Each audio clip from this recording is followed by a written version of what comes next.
Hello again, myself Vaibhav Sharma, intern at Lexis and Company for the month of June, currently pursuing my degree from University of Petroleum and Energy Studies, Dehradun. Part one, इस video के part one में हमने बात की थी gift deed के बारे में. हमने एक छोटा सा इंट्रो लिया था कि गिफ्ट डीड क्या होती है और गिफ्ट डीड के एलिमेंट्स क्या होते हैं. फ्री कंसेंट के बारे में हमने बात की थी और हमने बात की थी कैसे कंसिडरेशन इन्वॉल्व नहीं होता है गिफ्ट डीड के अंदर.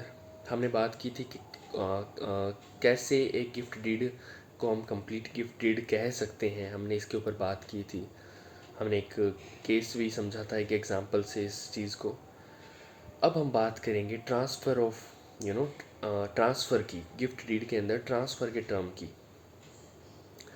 जैसा कि देख सकते हैं कि गिफ्ट डीड मूवेबल और नॉन मूवेबल दोनों के लिए हो सकती है. तो in case of movable property, अगर ऑफ़र रखा गया डोनर का गिफ्ट डीड के लिए, डोनी के लिए, और डोनी ने उस ऑफ़र को एक्सेप्ट कर लिया. इसमें मान लेते हैं कि एक डोनर के ऊपर कोई भी एक्स्ट्रा प्रेशर नहीं था, कोई मेंटल प्रेशर नहीं था, फ्री कंसेंट से जो दिया गया था ऑफ़र, सारी बातें सही थी, वैलिड थी. लेकिन जब तक जो ओनरशिप है या टाइटल है उस प्रॉपर्टी का, वो जब तक ट्रांसफ़र नहीं हो जाता दूसरे पर्सन के नाम पे, तब तक ये जो गिफ्ट डीड है, इसे हम गिफ्ट डीड नहीं मान सकते, कंप्लीट गिफ्ट डीड नहीं मान सकते. जैसा कि आप जानते हैं कि एक घर का एक रजिस्ट्रेशन होता है, एक उसका पट्टा होता है जिसे हम कहते हैं. वो जब तक हम उसका ओनरशिप या फिर उसका टाइटल किसी दूसरे बंदे को यानी डोनी को जब तक उसके नाम पे हम नहीं कर देते, डोनर नहीं कर देता, तब तक उस चीज़ को, उसको डीड को वैलिड, मतलब वो कंप्लीट नहीं माना जाएगा. उस प्रोसेस को एक बीच में ही वो प्रोसेस अटका हुआ रहेगा, ये ऐसा कह सकते हैं. वो कंप्लीट नहीं माना जाएगा. अब हम बात करेंगे क्या एक गिफ्ट डीड को कभी रिवोक किया जा सकता है. तो इसका आंसर है यस, क्योंकि दो टाइप की डीड होती है.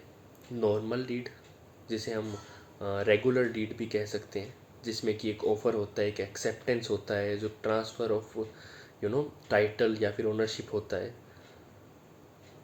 उसके अंदर हम डीड को रिवोक नहीं कर सकते ऐसे केस में, ऐसी डीड के टाइप में. लेकिन जो दूसरी टाइप है डीड की, जिसे हम कहते हैं कंडीशनल डीड, ऐसे केस में हम रिवोक कर सकते हैं. मैं बताता हूँ कैसे. फॉर एग्ज़ाम्पल, ए अपना घर गिफ्ट में दे रहा है बी को. ए यहाँ डोनर हो गया, बी यहाँ डोनी हो गया. तो जो ए जो है, जो डोनी है, वो मर गया.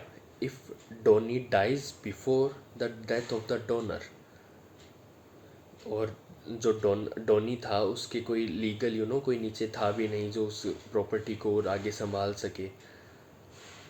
ये अगर पहले से लिखा गया हो उस कंडीशनल डीड के अंदर, कंडीशनल फ्री गिफ्ट डीड के अंदर, ऐसे केस में वो जो प्रॉपर्टी है वो वापस रिवोक होके डोनर के पास आ जाएगी. तो हमने ये देखा कि जो ए है उसने एक प्रॉपर्टी गिफ्ट में दी बी को. अब बी के एक उसमें एक कंडीशन भी लगाई कि अगर बी ए से पहले मर जाता है तो वो प्रॉपर्टी वापस रिवोक होके ए के पास में आ जाएगी. लेकिन ये हमेशा डोनर, जो डोनी है उसके विल के ऊपर ही ये पॉसिबल होगा. डोनर के विल के ऊपर पॉसिबल नहीं होगा. डोनर ने जो एक बार गिफ्ट कर दिया सो कर दिया, उसे वो वापस खुद की इच्छा से वो वापस नहीं ले सकता. ऐसी वो कंडीशन भी नहीं लगा सकता कहीं पे भी.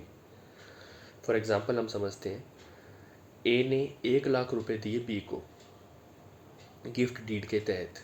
ए यहाँ डोनर हो गया, बी यहाँ डोनी हो गया.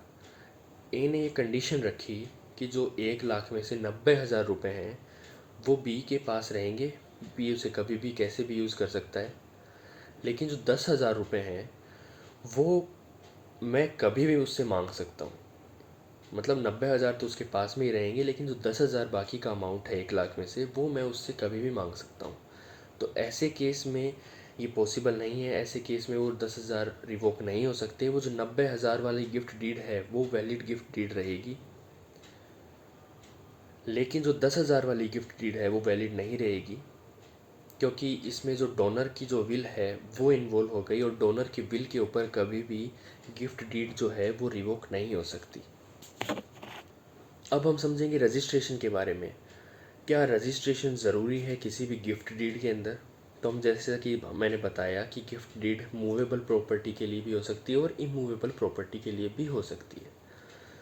तो in case of movable property registration जो प्रोसेस है वो हमेशा ऑप्शनल होता है। आप रजिस्ट्रेशन करवा भी सकते हैं उस चीज़ का, आप रजिस्ट्रेशन नहीं भी करवा सकते, स्व इच्छा होती है इसमें डोनर और डोनी दोनों की।